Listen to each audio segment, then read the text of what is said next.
The morning sun cast a golden glow over the quiet coastal town of Carmel by the Sea, a picturesque spot known for its quaint charm and breathtaking ocean views. The narrow cobblestone streets were lined with boutique shops, art galleries, and small restaurants tucked into ivy-covered buildings. Among them was the charming eatery Mission Grill, a place locals loved for its hearty breakfasts and unpretentious vibe. The restaurant sat on the corner of a busy intersection, its patio shaded by an ancient oak tree whose twisted branches stretched like a canopy over the tables below. Inside, the scent of freshly brewed coffee mingled with the aroma of sizzling bacon and buttery pancakes. The hum of conversation and clinking silverware filled the air. It was a lively yet cozy place, where tourists and locals alike stopped in for a bite. The decor was simple but inviting. Wooden beams overhead, walls adorned with vintage photos of the town, and a small chalkboard menu perched near the counter. Behind the counter was Josie, a 24-year-old waitress with a quick wit and a sharp tongue. She had moved to Carmel from Fresno a year ago, chasing the promise of a slower pace and ocean views, though the reality of living paycheck to paycheck in an expensive town had quickly set in. She wore her uniform, a crisp white shirt and black apron. With a hint of defiance, her blonde hair pulled into a messy bun. Josie was good at her job, but her no-nonsense attitude sometimes got her into trouble. She liked to call it honesty. Others called it sarcasm. Table 6 wants more syrup, Carla, her fellow waitress, called out as she passed by, balancing a tray of omelets. They can wait a minute, Josie replied, grabbing a pot of coffee. It's syrup, not life support. She walked over to a table near the window, where a lone man sat reading a newspaper. He looked to be in his 70s, his silver hair neatly combed, his face weathered but kind. He wore a plain button-down shirt, jeans, and well-worn boots. If Josie had been paying closer attention, she might have noticed how he held himself with quiet confidence, the kind that suggested he was used to being listened to. But Josie wasn't paying attention. To her, he was just another customer. "Need a refill?" she asked, holding up the coffee pot. The man looked up and smiled faintly. "Sure, thanks." Josie poured the coffee, glancing at the paper in his hands. "You know, nobody reads newspapers anymore. You ever hear of the internet?" The man chuckled softly. "I like the feel of it in my hands. Old habits, I guess." "Must be ancient habits," she said, smirking. The man raised an eyebrow but said nothing, taking a sip of his coffee instead. Josie moved on to the next table, completely unaware that she just made a snide comment to Clint Eastwood. Clint Eastwood. The morning continued as usual, the restaurant bustling with activity. Josie moved from table to table, juggling orders and cracking jokes, some of which landed better than others. At one point, she noticed the silver-haired man speaking with the manager, a nervous-looking guy named Pete.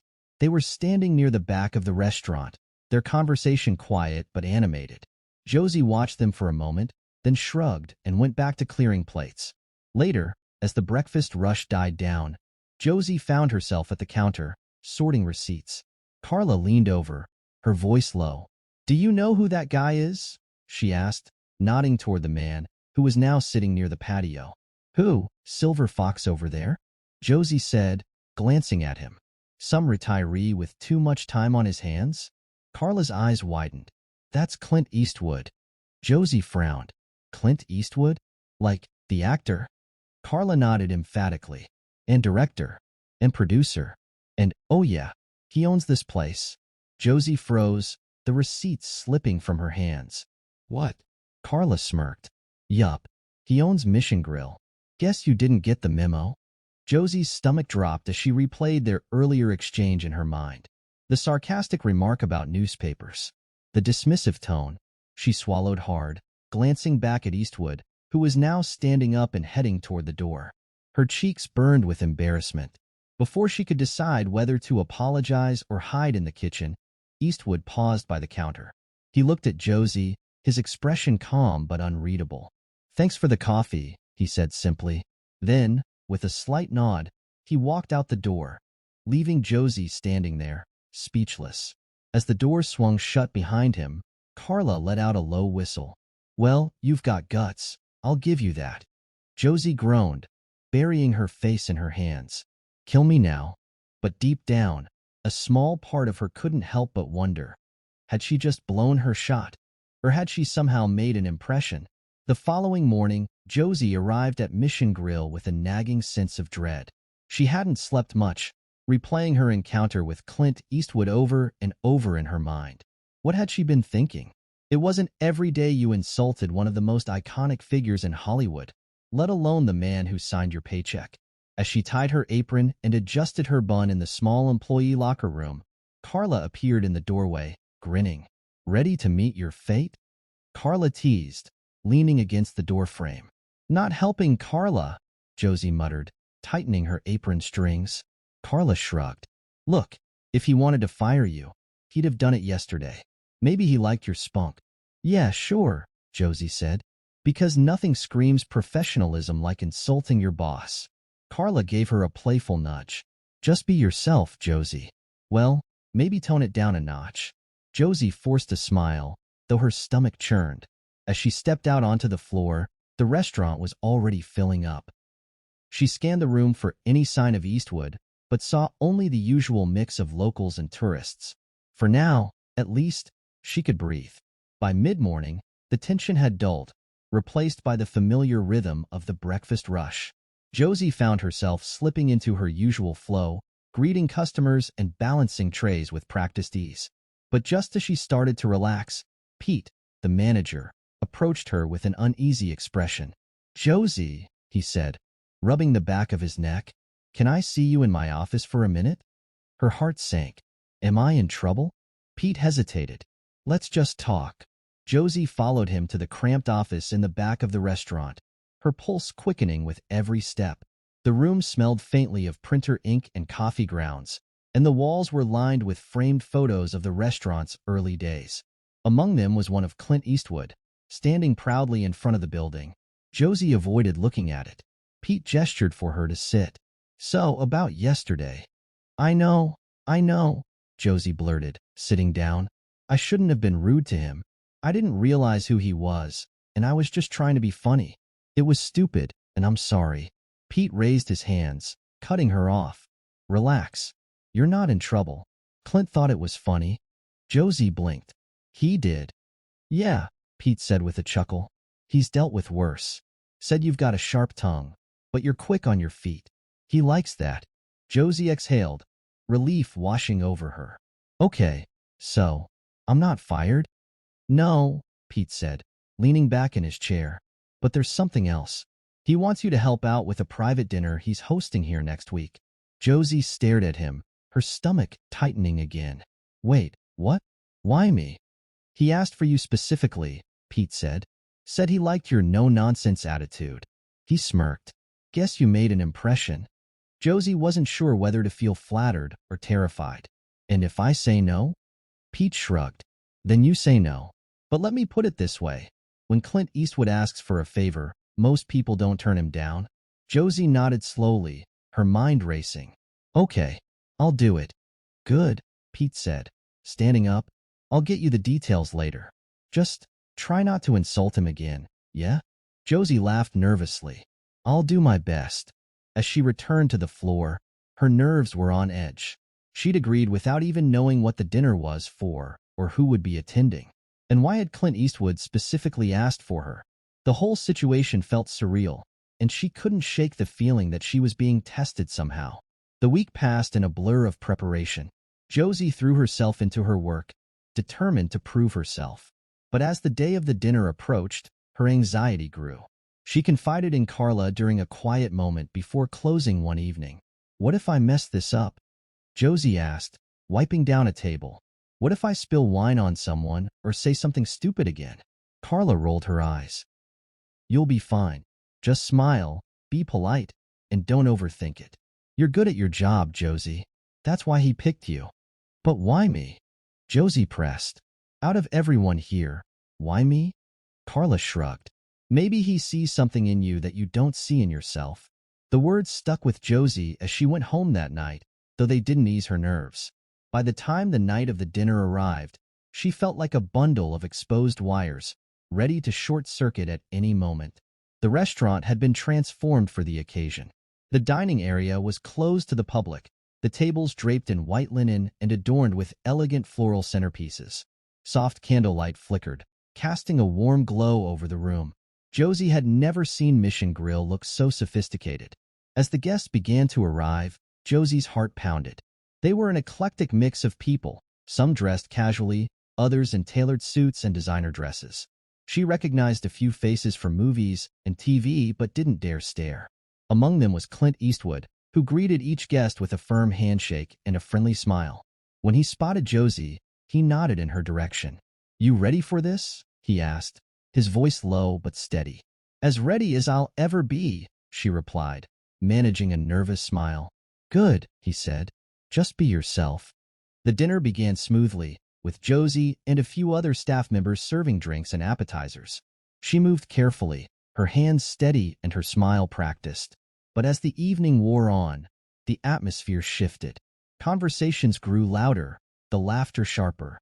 A few guests, emboldened by wine, began to test her patience with pointed remarks and entitled demands. At one point, a middle-aged man in an expensive suit snapped his fingers at her. "Another glass of wine," he barked, not bothering to look up from his conversation. Josie gritted her teeth but complied, her professionalism keeping her in check. As she poured his wine, she felt Clint's gaze on her from across the room. When she glanced over, he gave her a small nod, as if to say, "You've got this." But the real test came when one of the guests, a glamorous woman with perfectly coiffed hair and a diamond necklace, made a snide comment about the service. "Honestly, Clint," she said loudly, her voice dripping with condescension, "I don't know where you find these people." Josie froze, the blood draining from her face. Before she could respond, Clint spoke up. "I find them right here," he said, his tone calm but firm.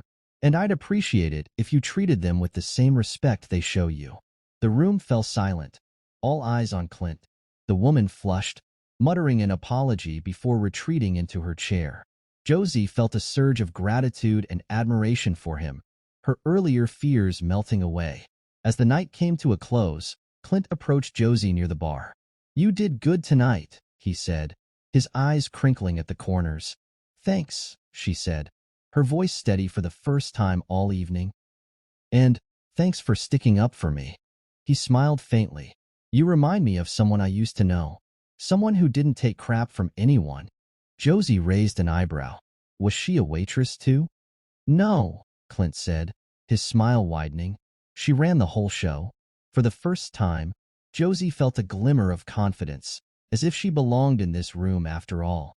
But she also knew that the night's events had only scratched the surface of something bigger, something that would soon come to light. The night of the dinner had gone off without a hitch. Josie, though still uneasy, had managed to hold her ground. Clint had been a silent observer of her interactions, nodding in approval when she handled difficult guests with grace. She couldn't help but feel a strange sense of camaraderie with him, a bond forged in the tension of that night and in the quiet moments when their eyes met across the room.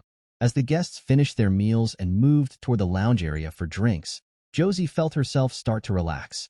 She knew the night was nearly over, and soon she could retreat into the safety of her usual routine. But as she moved to clear the last of the empty plates, a sudden commotion from the bar caught her attention. It started with a shout, sharp, angry, and unmistakable.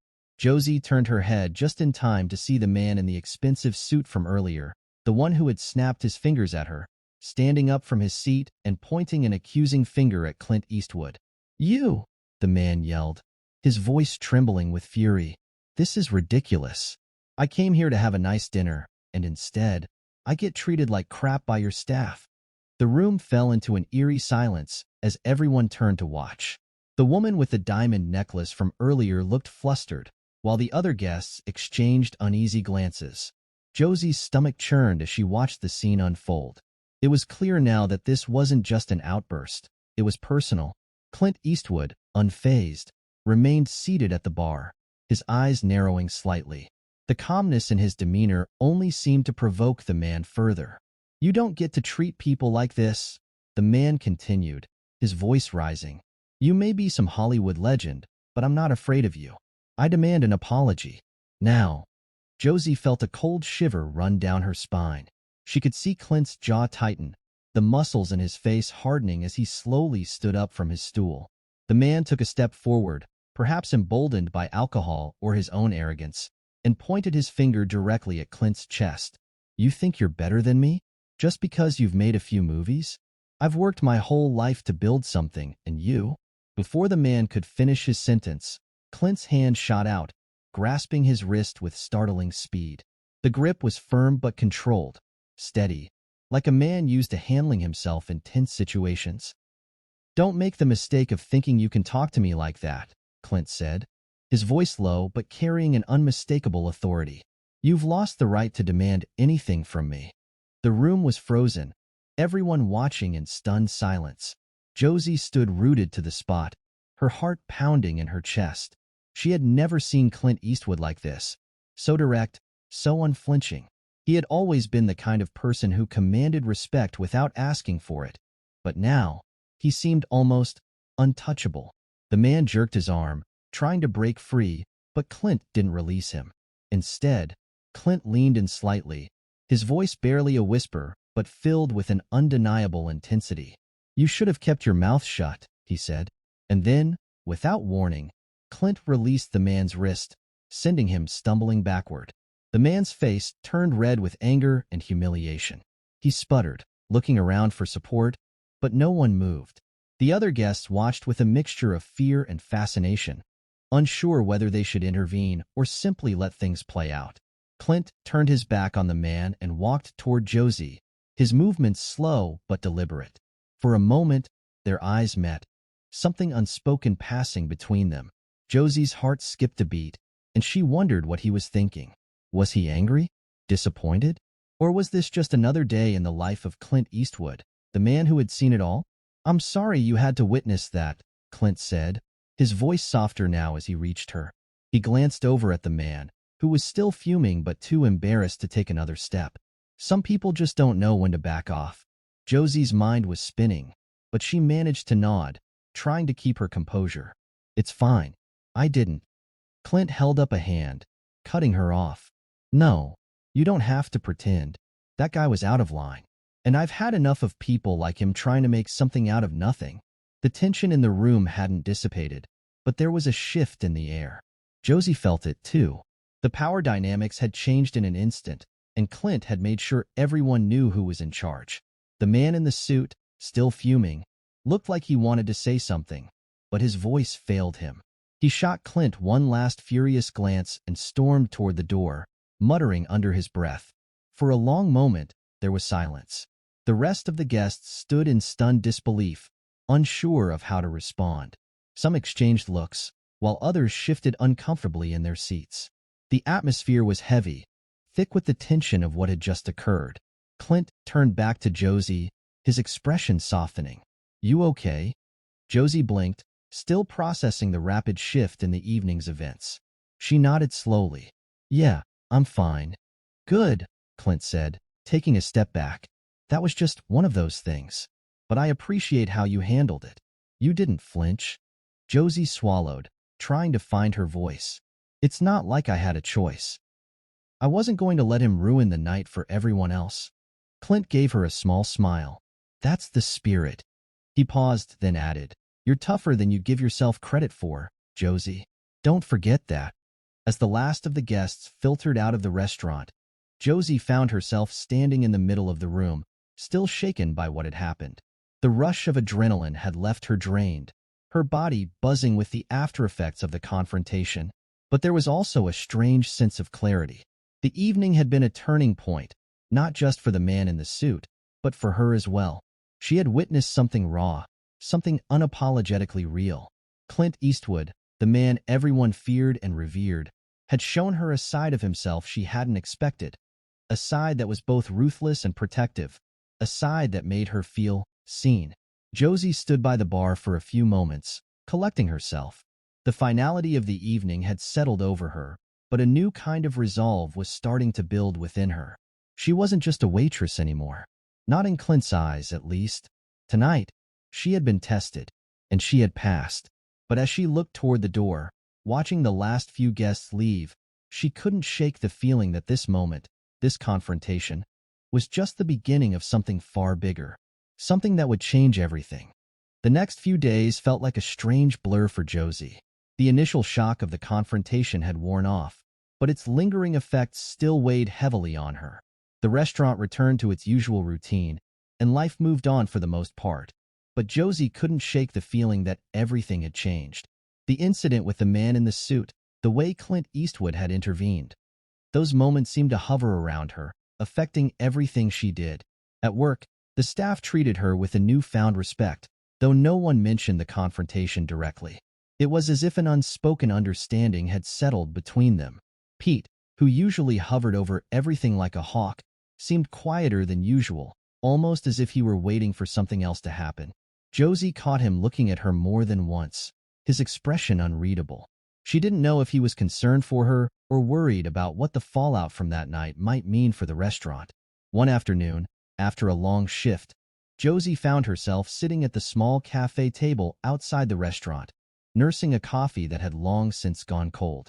She hadn't expected Clint to talk to her much after the dinner, but he did, occasionally stopping by for a quiet word here or there.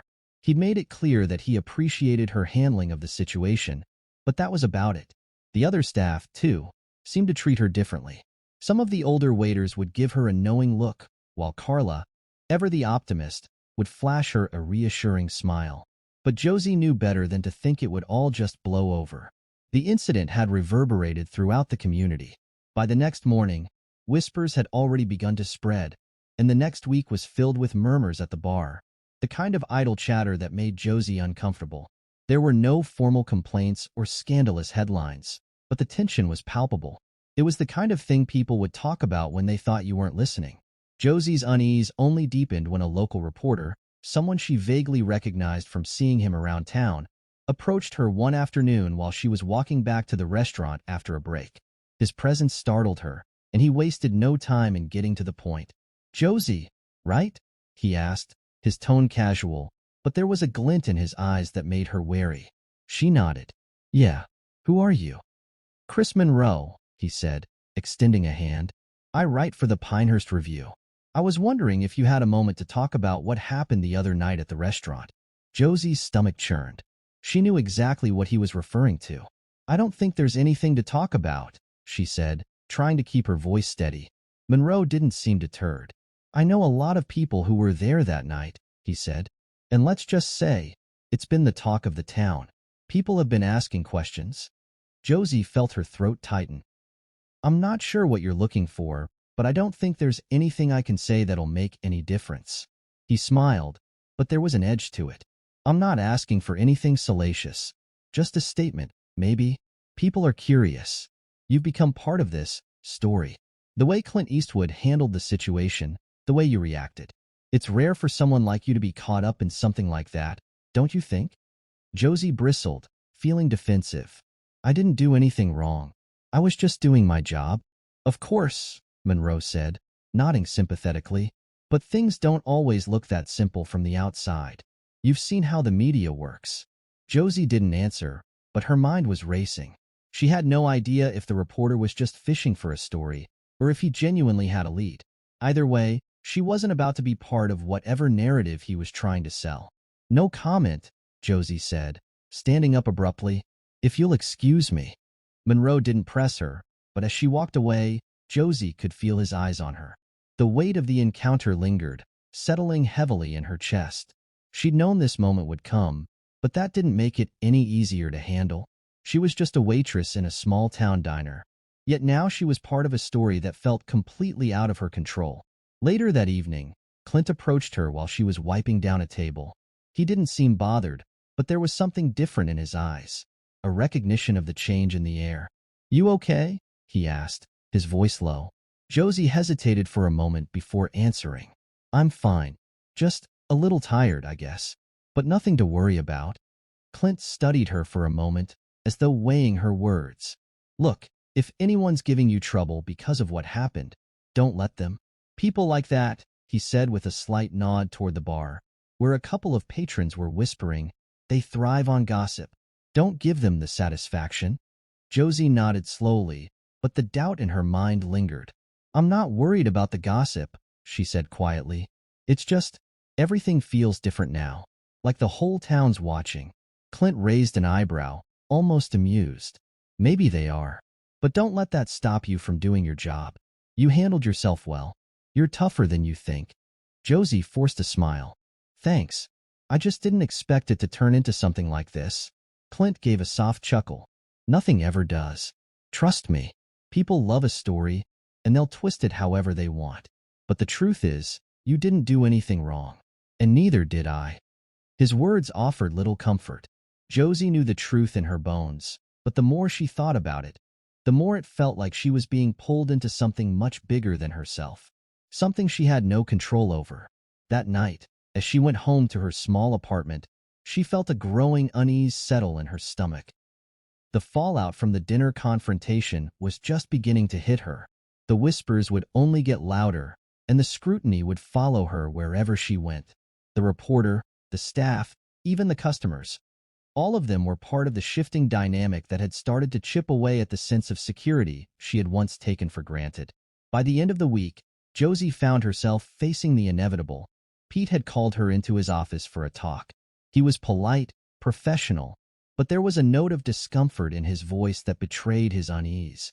I've heard from a few people, he began, and there's some concern about how things went down the other night. Josie's heart sank, but she remained calm. What kind of concern? Pete hesitated. It's just that, well, you know how some people are. They like to make a big deal out of things. There's talk about how Clint handled that situation, and now there's pressure on us to, clean up the mess. Josie's stomach twisted. So, what does that mean? Am I going to be let go? No, Pete said quickly. It's not that. But we're going to have to lay low for a while. There are just a few things we need to smooth over. Some of the higher-ups are worried about potential fallout. Josie nodded, her heart heavy. She understood what he meant. This wasn't just about the incident anymore. It was about perception, reputation, and how the restaurant was viewed in the public eye. In a town like this, where everyone knew everyone, it didn't take much for a small issue to spiral into something bigger. As she left Pete's office, Josie couldn't help but feel like she was stuck in the eye of a storm, one that had been brewing ever since that night. What had felt like a small confrontation, a passing moment, had become the center of a larger narrative that she had no say in. It was as if the whole town was waiting for her to either sink or swim, and she wasn't sure which way she was heading. Weeks had passed since the confrontation at the restaurant, and the ripples it had caused were still felt by everyone involved.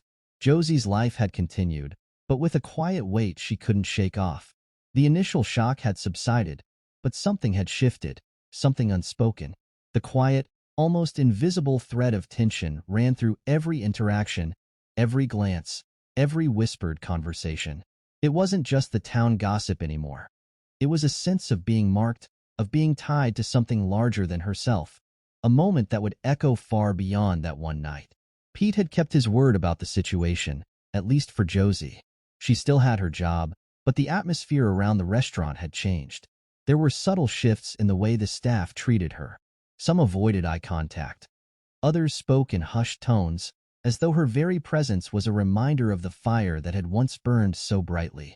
The customers, too, were wary. No one spoke of the incident openly, but there were knowing glances, exchanges filled with subtext. The tension had settled into the bones of the restaurant, an undercurrent of unease.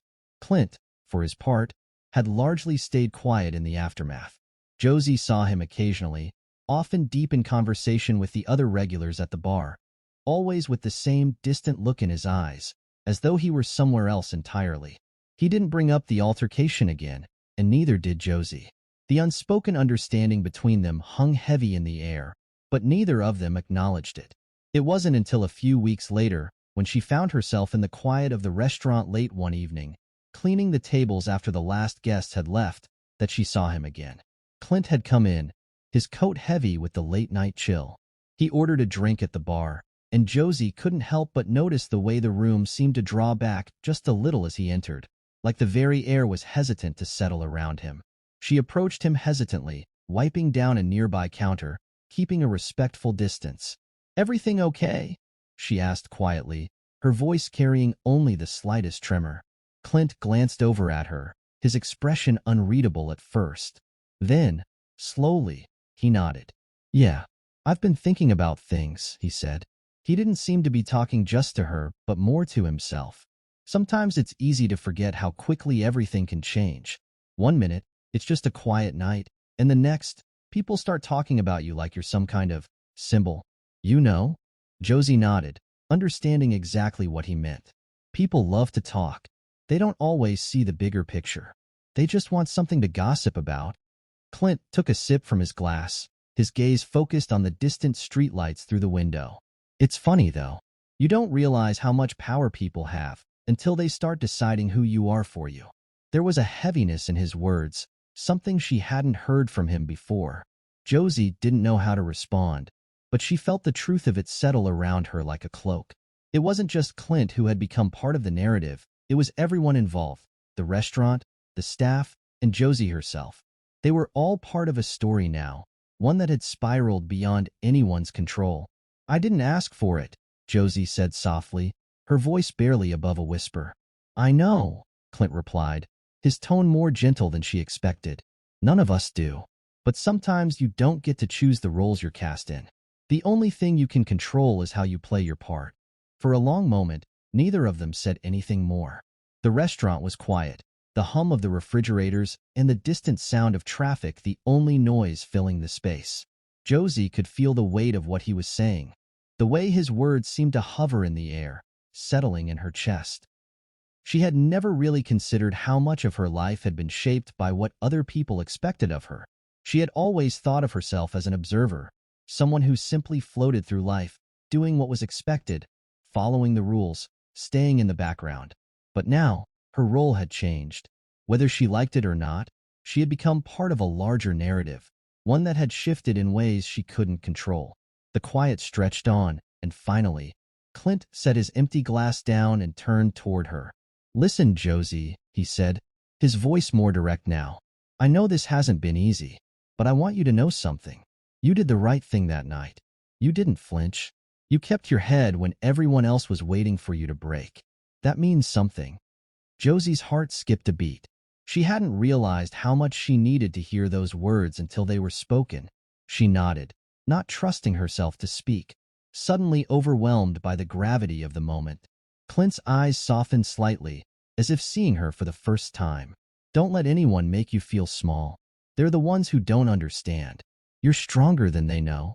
With that, he turned and walked out of the restaurant, leaving Josie standing there, her breath caught in her throat.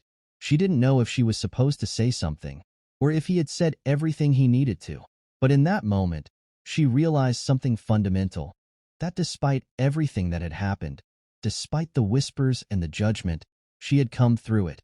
The world outside had tried to define her, but it was up to her to decide how she would move forward. The weeks that followed were quieter, more subdued. The whispers faded, though the memory of that night lingered in the back of Josie's mind. It wasn't that life had gone back to normal. It couldn't. Too much had happened. Too many choices had been made. Too many lives altered by the weight of one single night. But in the silence that followed, Josie began to see things differently. She was no longer just a bystander in her own life. She wasn't simply a waitress or a background figure in someone else's story. She was a part of something much larger, a person who had withstood the pressure and come out the other side, not unscathed, but stronger. Clint Eastwood's words had stayed with her.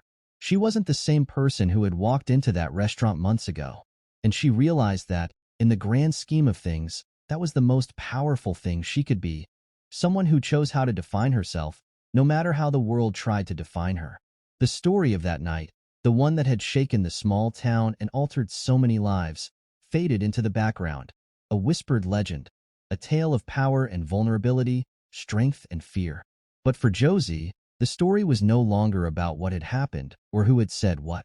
It was about how she had learned to walk through the fire and come out unburned. She had discovered the one truth that remained, that sometimes the greatest power lies not in what we control, but in how we react to what we cannot. And with that, Josie finally understood. No one could ever take that away from her.